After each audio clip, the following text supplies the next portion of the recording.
Hey, good morning, everybody. It is Mike, and this is Multifamily Unplugged. It's Saturday morning. Glad that you're here. If you're new to the show, make sure you grab your coffee, buckle up, and enjoy this ride because you're in for a treat today, that's for sure. So whether you're a new multifamily investor, an experienced multifamily investor, I think that my guest today is really going to bring some great content around private lending, private capital. We're going to have a good conversation around that today. Before we get to that, though, you know how I always start. I start with intentions. What's your intentions for today? What were your intentions this week? Are you accomplishing what you're setting out to do? You know, there was a reason I named my company My Core Intentions. I did that because I want to be intentional every day about my actions and my activities. And that's what I want to teach you to do. That's how I want to help you to grow. You know, I always tell people, I say, hey, we don't grow professionally until we grow personally. And we have to be intentional about what we're trying to achieve. You know, we can have these great dreams. We want to go buy 500 or 1,000 or 5,000 doors. But if we're not intentional about those daily activities, how do we get to that next point? So a lot of times I find that it comes down to mindset and what's going on, what we're thinking about, and how we're looking at that progression in our lives. So, you know what? Are you intentional?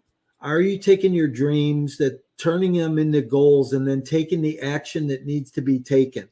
Are you every day mastering the mundane fundamentals that will help you grow, help your business grow, how to help push along? If you have questions around this or want to talk about this at all, don't ever hesitate to reach out to me at mike@mycoreintentions.com. Today's show is brought to you by mycoreintentions.com.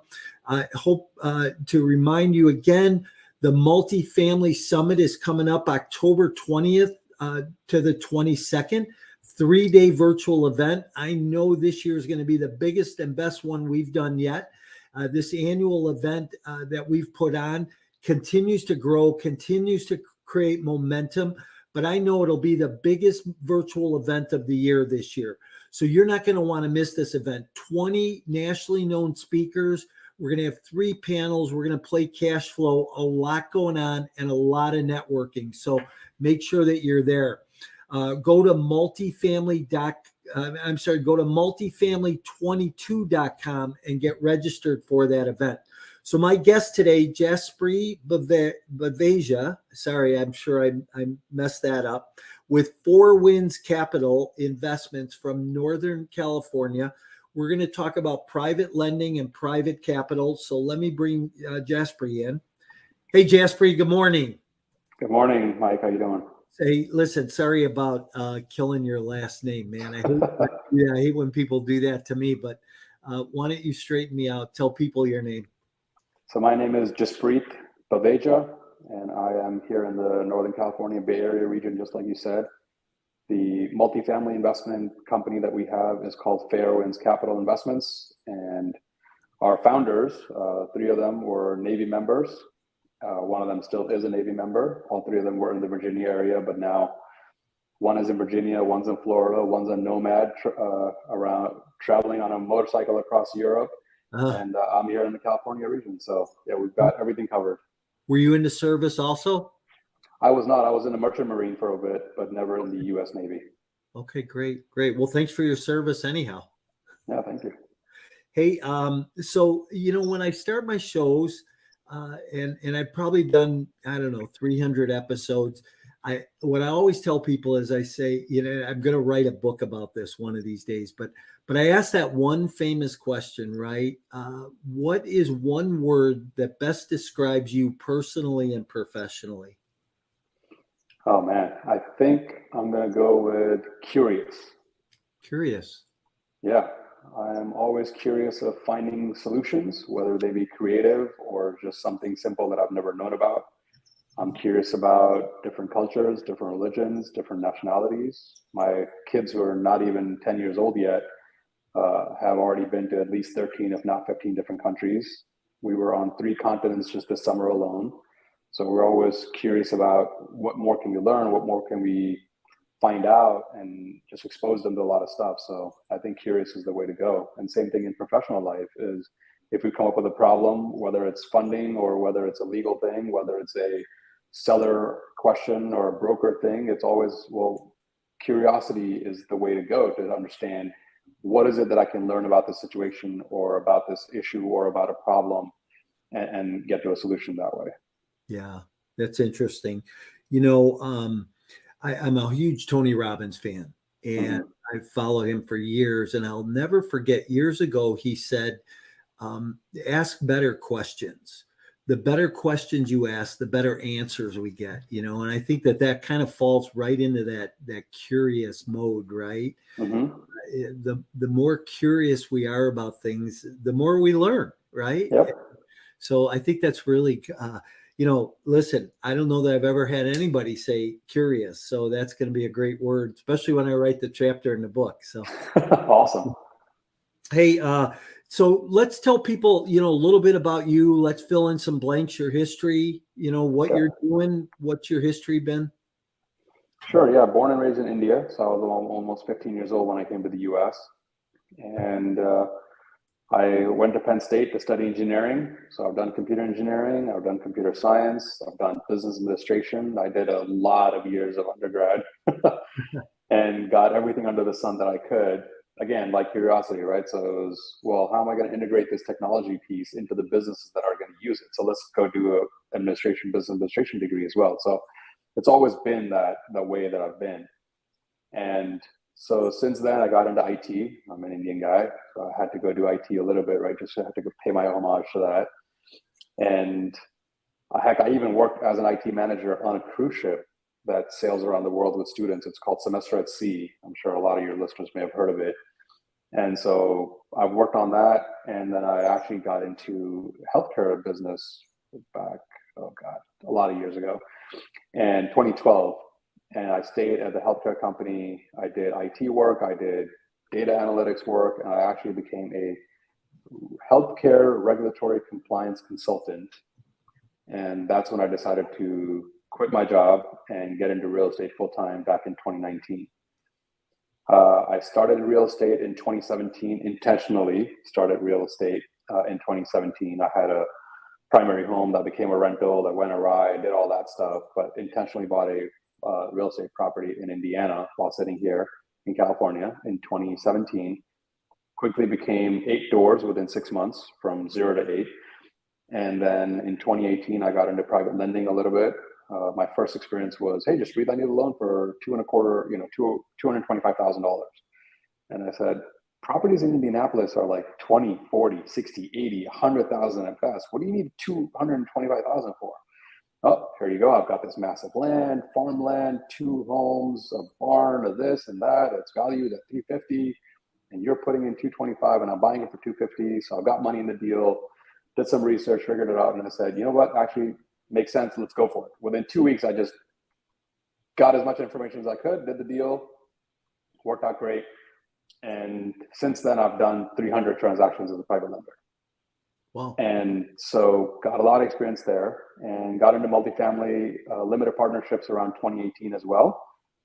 And did about 7 deals as a limited partner, and eventually got into the syndication operation GP side of it in 2020, 2021 beginning. Nice. So let me ask a question about private lending. We, you know, people can either lend money because they have cash on the sidelines, or they do self-directed IRA funding. Are you doing self-directed IRA funding for yourself? I just, you know, when you loan money, is it just cash that you have that you're building for? Okay. Yeah, it is all cash. I haven't implemented as many tax advantageous strategies as I want to, but since we are a GP, a lot of those tax advantages come alongside being a general partner in the deals anyways. And then I have a lot of my own personal properties that are allowing me to have write-offs and depreciation. So I haven't really needed, and not having a W-2 job with that constant income coming in, I'm not really feeding my IRAs or 401ks anymore. So I'm just building up my own nest egg, cash nest egg, as much as I can, and then investing in multifamily to get that tax advantageous sort of investment strategy in place. Sure. That makes a lot of sense. Interesting. What a particular asset class that you guys do private lending in, or are you across the board? So I personally, so when I do the private lending, it's either my own money 100% in the deal, or Okay. I'll help place one other investor's money 100% in the deal. And so my primary role in that position becomes underwriting the borrower, underwriting the entity, underwriting the asset, underwriting the insurance information, coordinating between the title, the property insurance, the borrower, the lender.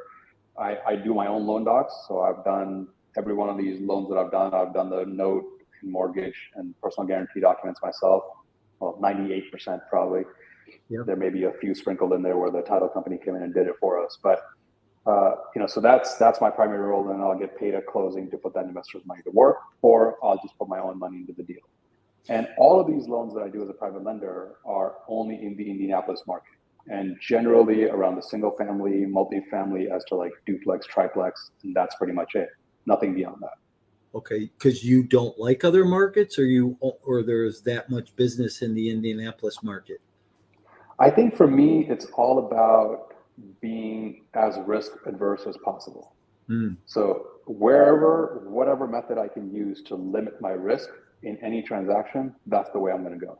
Okay. If I know a market, I know the neighborhoods, I have GCs, I have handymen, I've got plumbers, electricians, HVAC guys, brokers, realtors, tree guys, landscaping guys, whatever you name it, I've either got a network that I can leverage to get those information, or I've got people in my own Rolodex that I can call on. So since I've done my own flips, I have buy and holds there, I've done Airbnb there.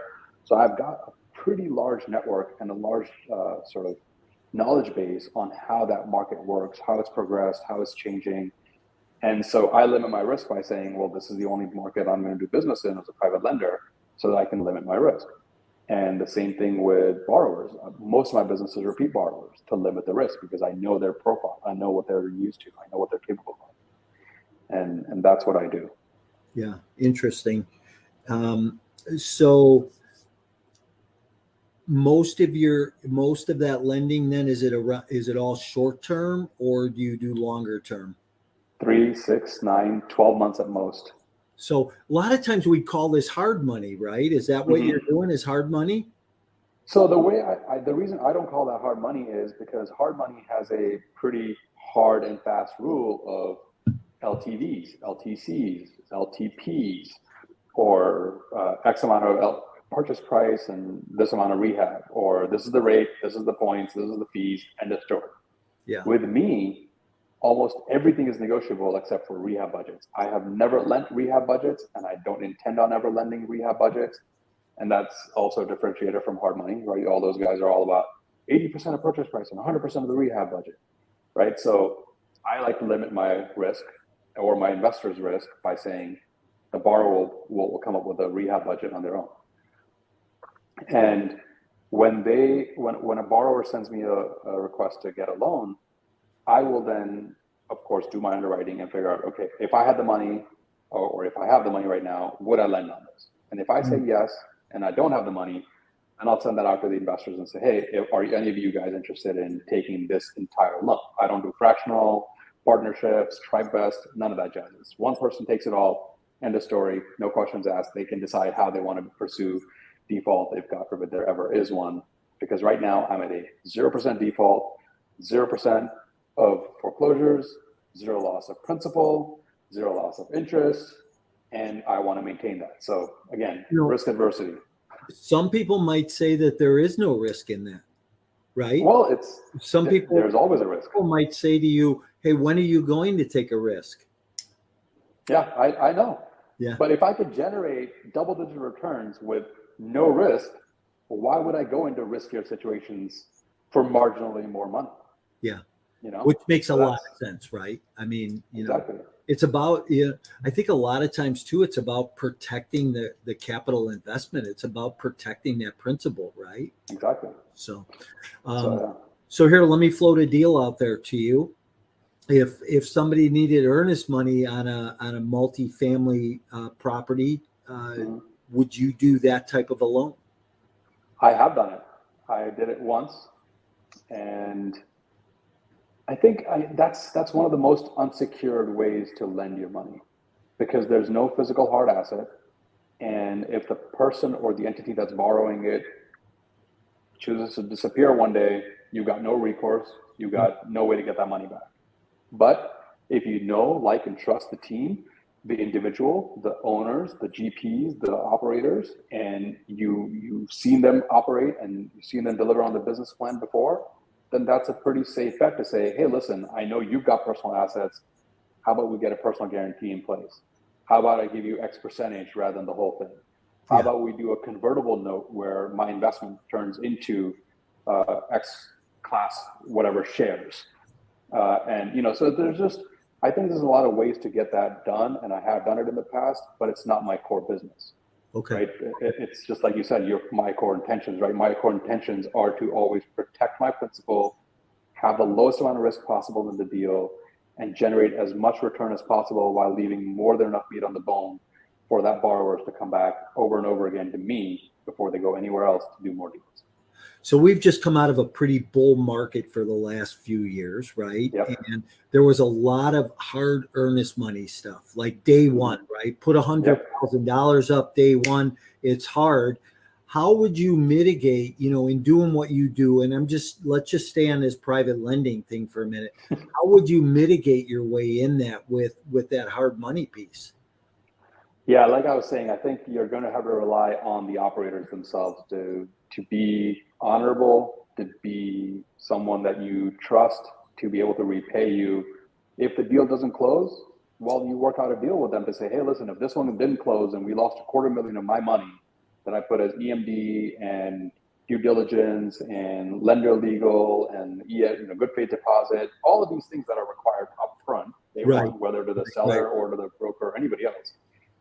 You lost $250,000 of my money. How can we figure this out?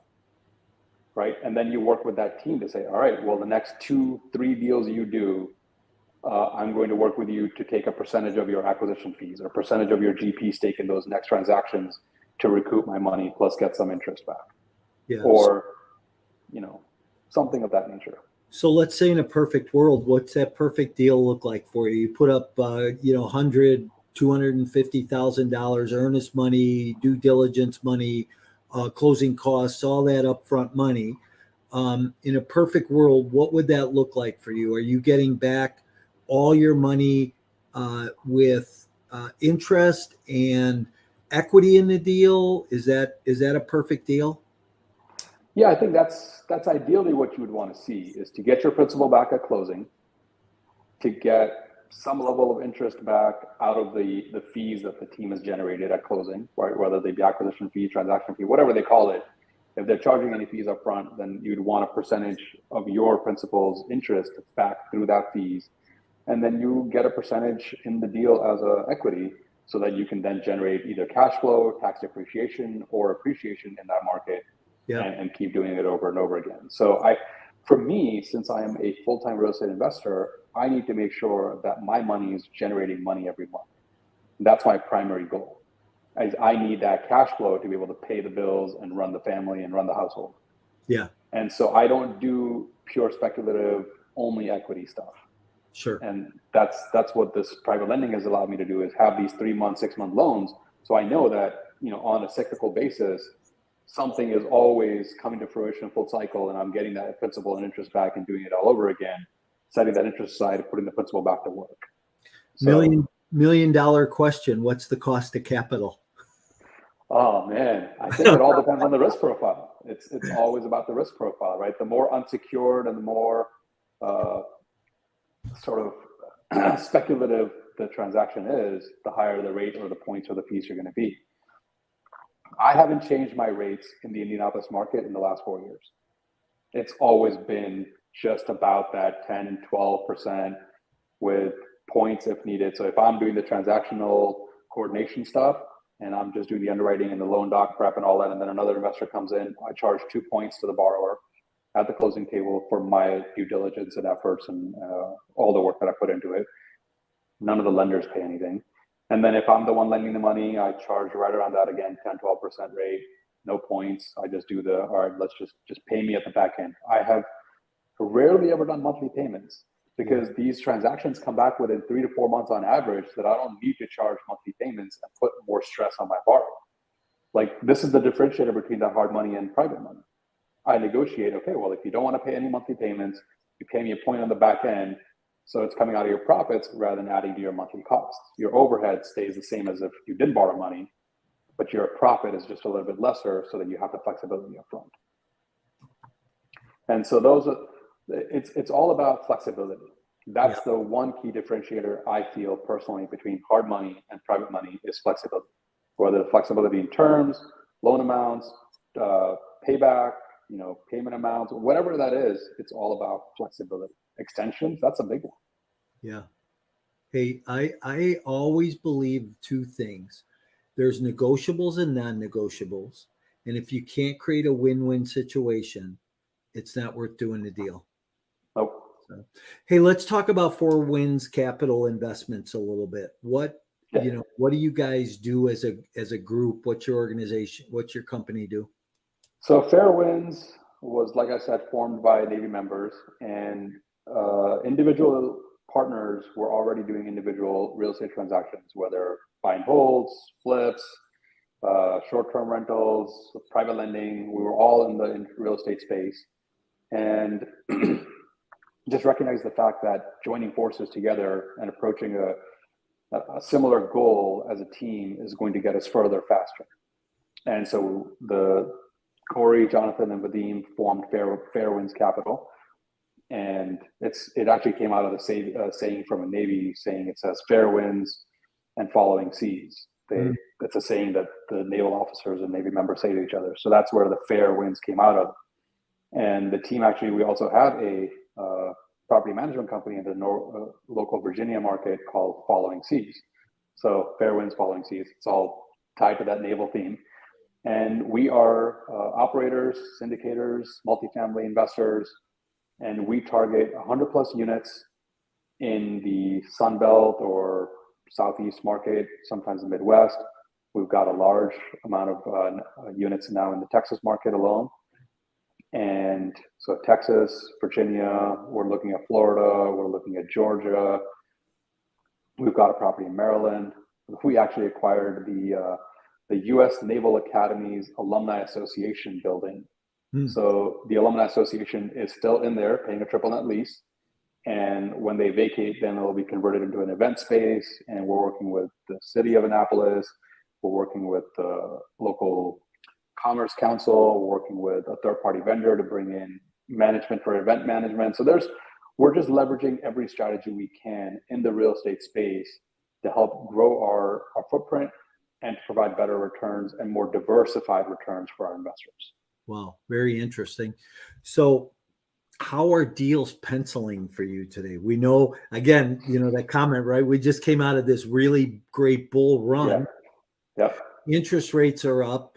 Cap rates are lower than interest rates. There's such an inversion in the marketplace today. How are deals penciling for you guys?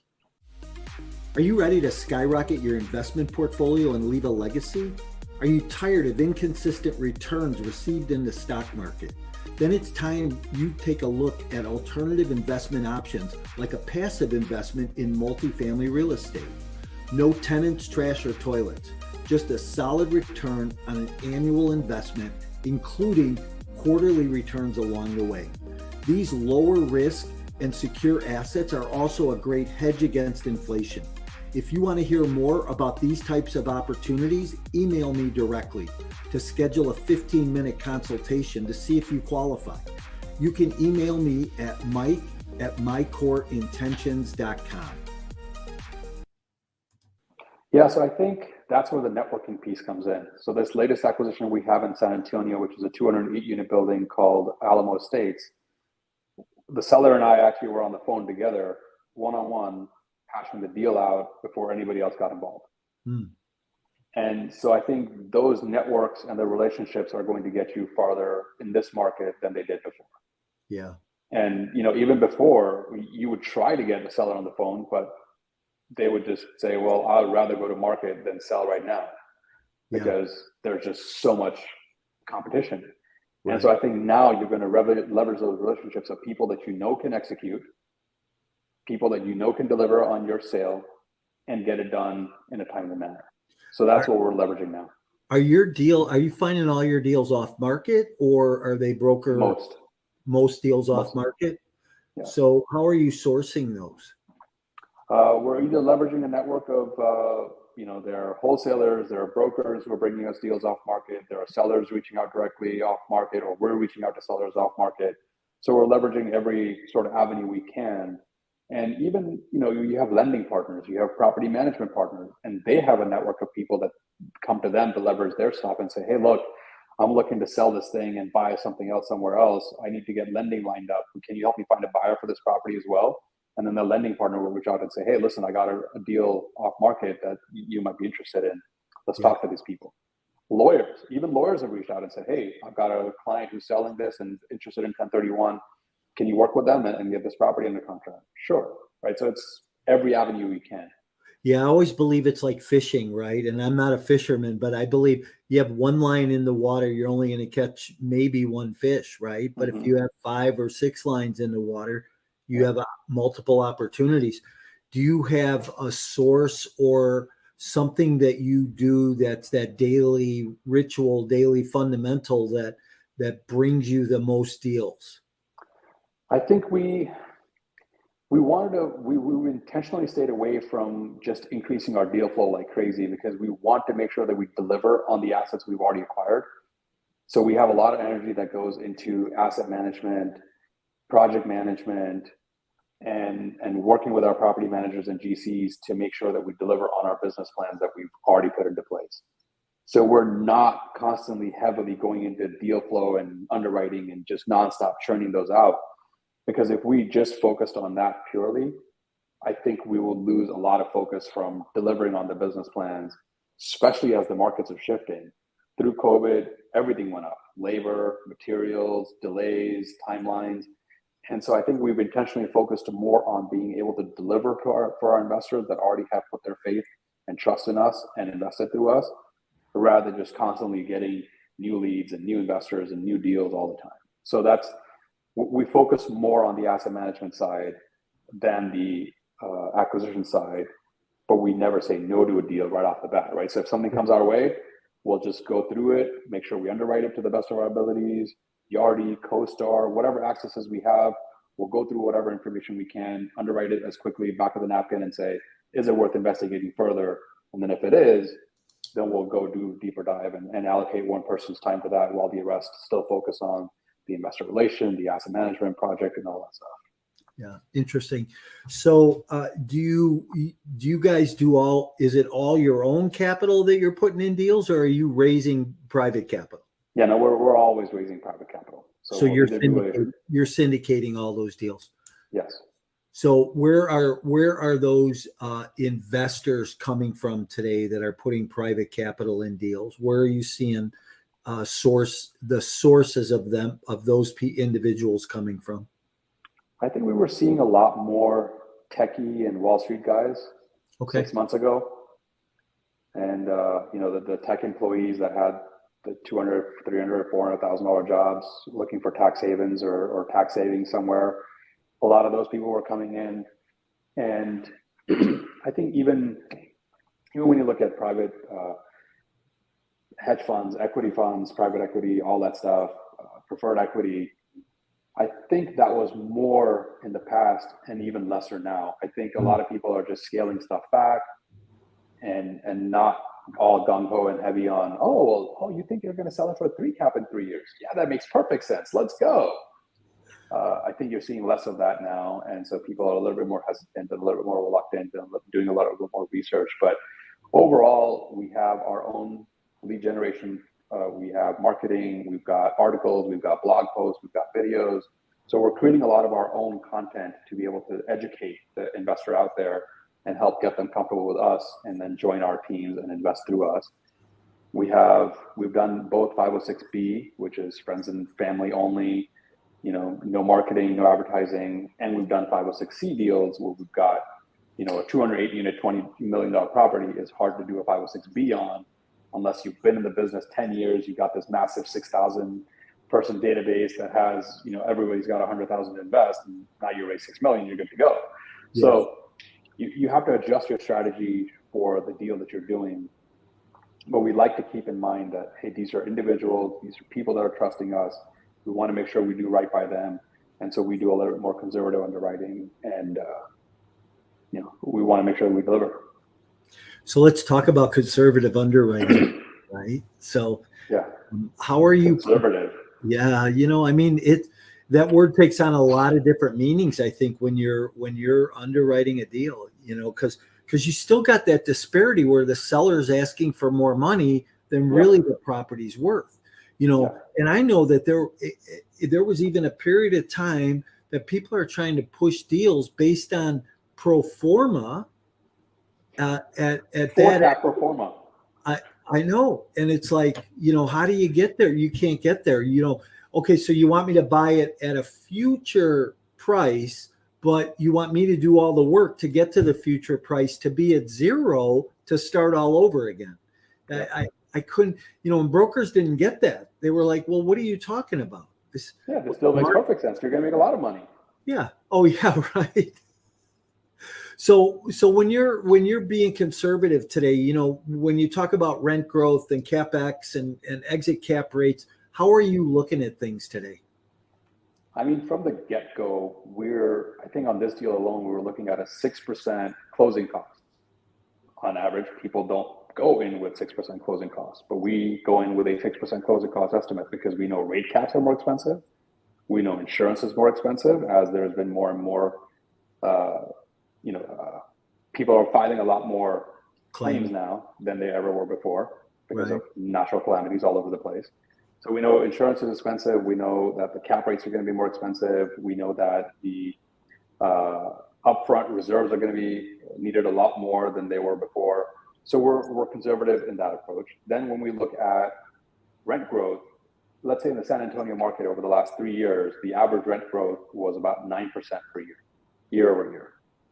We are estimating our rent growth to be 4% per year in our underwriting. People say, okay, well, we're buying it at a 4.5 cap as is. Our reversion or exit cap rate is somewhere around 5.5 or more. Yeah, at least 100 basis points up. Yeah, exactly. Yeah. So those are the things we're trying to do, is to say, if cash flow disappears, or if the reversion cap rate goes up, or if the rent growth is considerably slower than we anticipate, how does the deal make sense? And that's when we say, okay, well, we have multiple exit strategies, right? Will this work as a long-term hold? Yes. Okay, great. Will this work as a quick sale in 3 years? Yes. Okay, perfect. And then we also implement other strategies. I don't know if a lot of people are doing this, but if let's say we acquire and are the lead operators or syndicators on a property, we want to implement multiple strategies in that complex.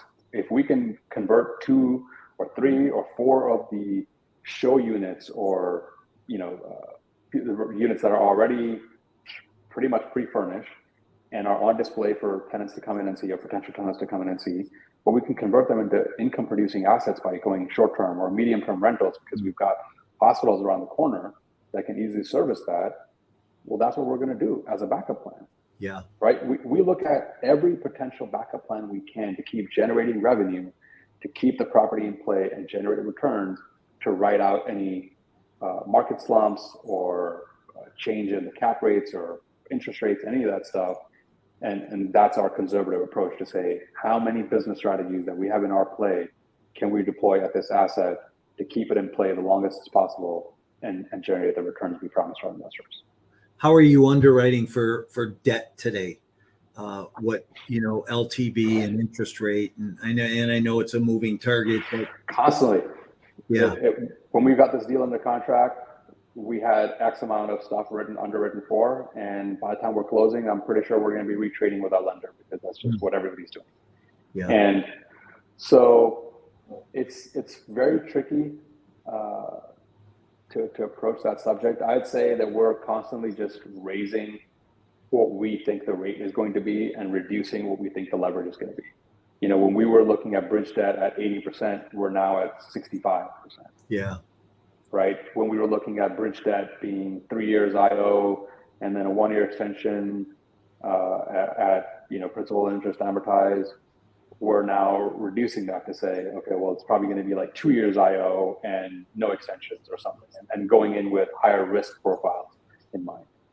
And I think 2 years would be generous right now too. I think again, I'm hearing different, so it's just interesting. But what, and as we start to kind of wind down here a little bit, and before we get to bonus round questions, what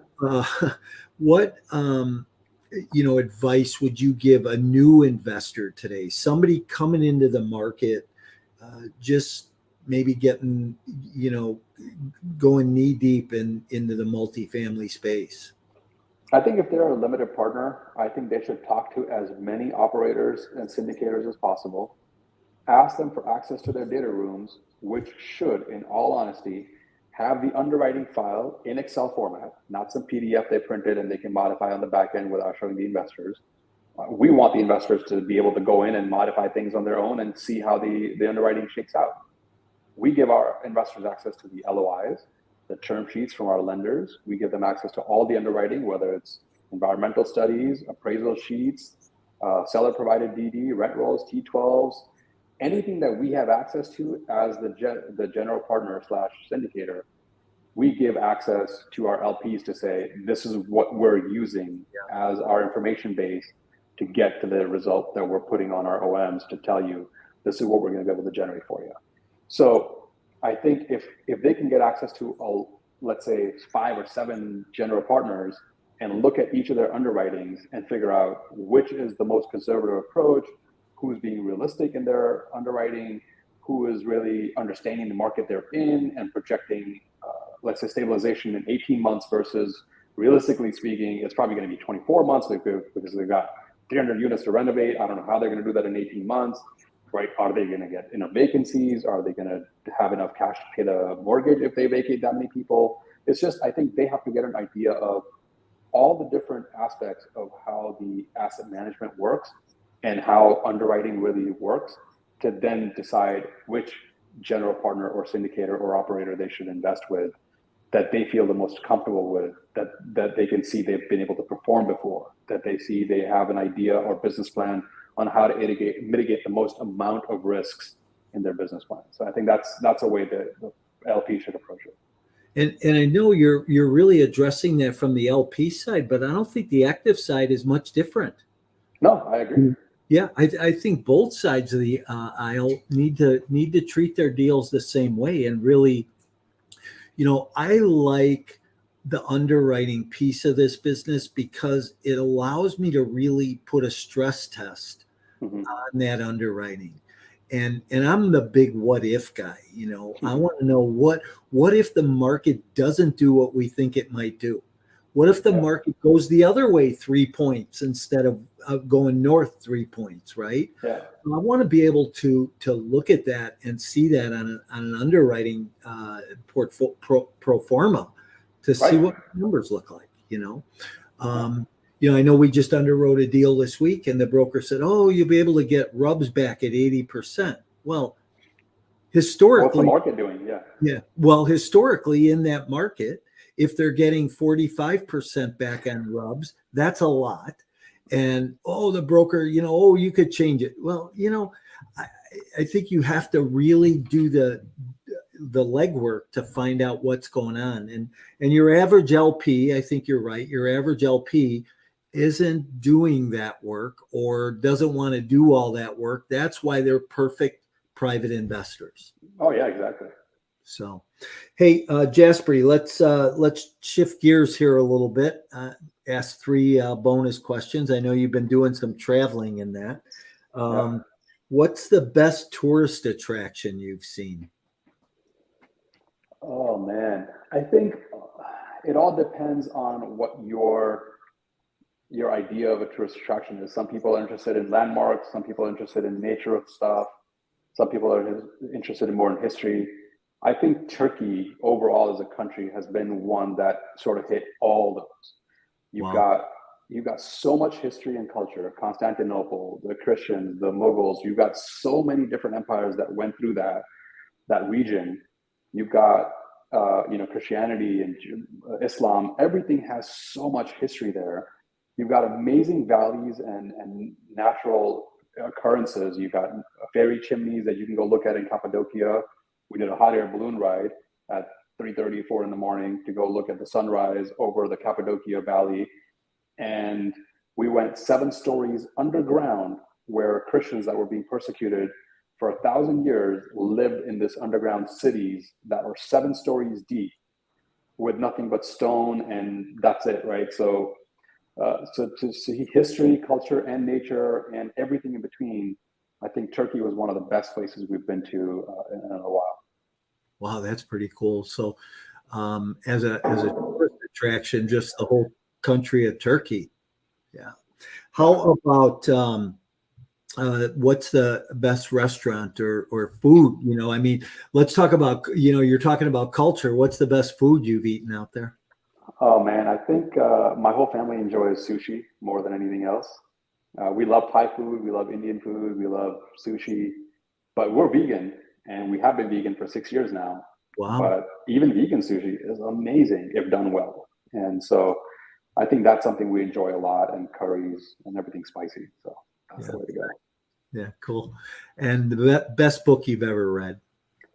I think Rich Dad Poor Dad took it for me because it totally forced me, my wife, to shift our mindset, allow me to quit my job, go into real estate, think about assets and cars and houses differently, and just approach the lifestyle completely differently.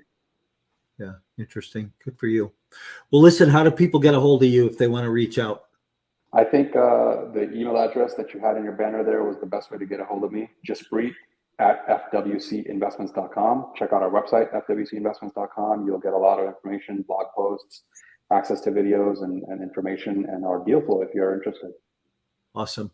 Hey, I appreciate you being here today. I'm going to move you to the back room real quick and say goodbye and hang out with me for a few minutes, would you? Sounds good. Thank you. Thanks. Hey, everybody. That was Multifamily Unplugged for Saturday morning this week. That was Jaspreet and with Fairwinds Capital Investments. If you are looking for multifamily, looking for private lending, give him a call, reach out. Remember, the multifamily annual multifamily summit is coming up October 20th through the 22nd. Over 20 speakers, 3 panels. We're going to play the game cash flow. We're going to share a couple of stages. The event will be recorded. If you can't make the whole event, you register and can't make the whole event, you will be able to get a copy of the recording, be able to go back and listen to it as often as take any information and notes. And you know how I feel about taking notes and recapping information. But this event, go to multifamily22.com and register today. I know that this year, being that, my goal is that this is the biggest virtual event for multifamily that's out there. There's no doubt that you are going to get poured into for 3 full days. So I look forward to seeing you there. Until then, we'll see you next Saturday. Same